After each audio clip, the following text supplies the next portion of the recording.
So I'm going to make this short video about reflectors. Um, I personally met maybe like 3 or 4 reflectors in my life only. I have done maybe 1 for sure, maybe 2 readings to reflectors. Very rare type, non-energy type. If you see reflector, if you see their body graph, if you see their chart, all their centers are undefined, no color in their centers. Just you can see some of their gates. Of course, they will have gates.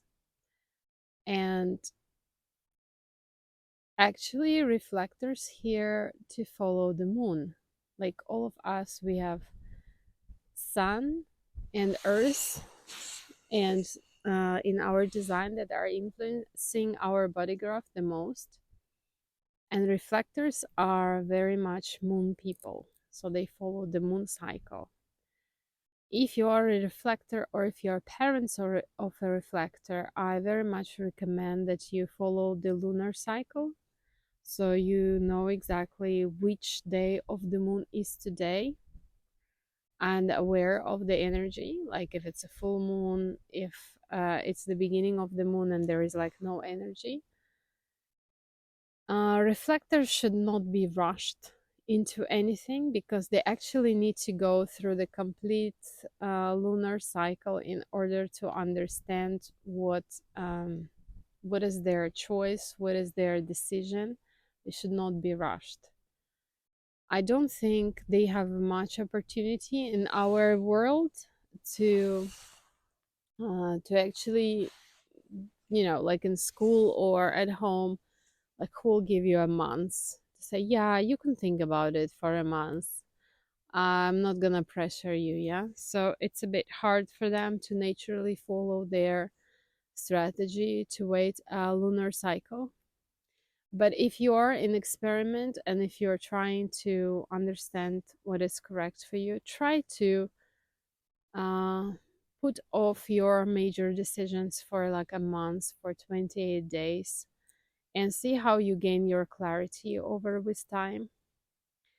Even when we look at reflectors, and yes, it is very suitable for them to know and understand the strategies of all open centers because they have them all open. We still don't need to think that they are unprotected, um, more vulnerable, or, you know, oversensitive, because their aura, talking about the aura, they say it's almost like titanium aura covered with a shield. And reflector, what does it mean? It reflects back. It's almost like they are covered with mirror shields, teflon, teflon, teflon mirror, and that reflects back everything that is projected on them or everything they come in touch with.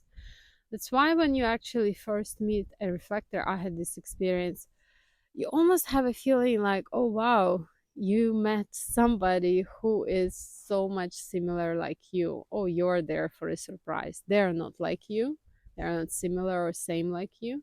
But because they're reflecting back to you who you are, it's almost like you're watching in a mirror.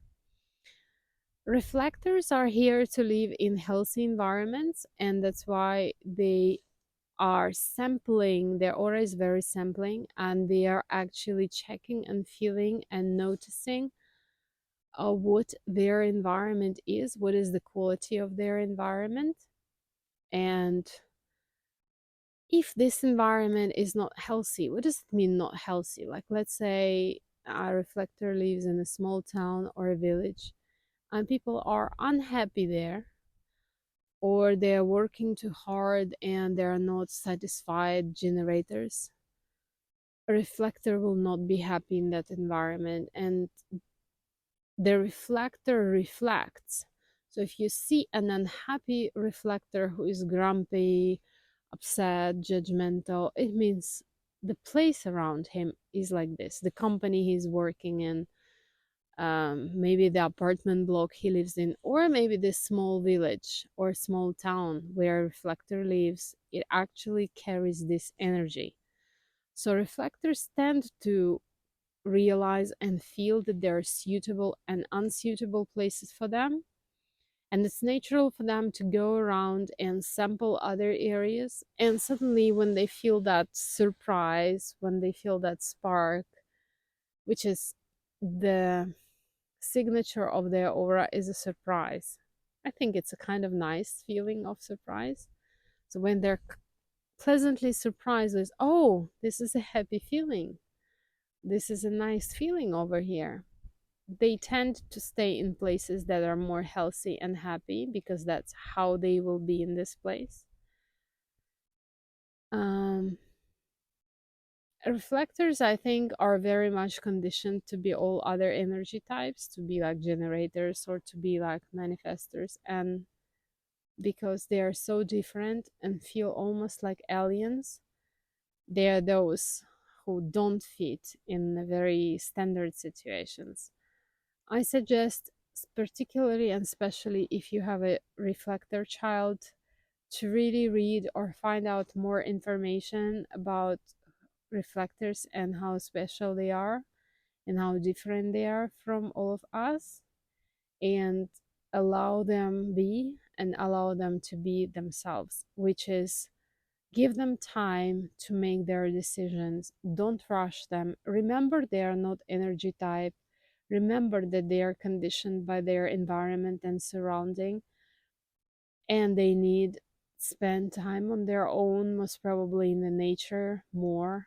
Most reflectors I know really love nature, so they can decondition, they can let go of all the energy of others and simply feel themselves. Healthy and happy reflectors are important 1% of the population, and don't think it's a very small part of population. Everybody plays a role. Generators create the satisfied energy on this planet. Projectors are being invited and create success. Manifestors are impacting us, initiate us into new experiences, into new things that were undiscovered before. And reflectors are here to reflect back to us. Are we healthy? Are we happy? Are we living according to ourselves? One of the very ancient energy types, living according to the moon cycles, who feel so different from all of us. I hope, reflectors, you have your place and you stay in a place where you are happy. Be yourself.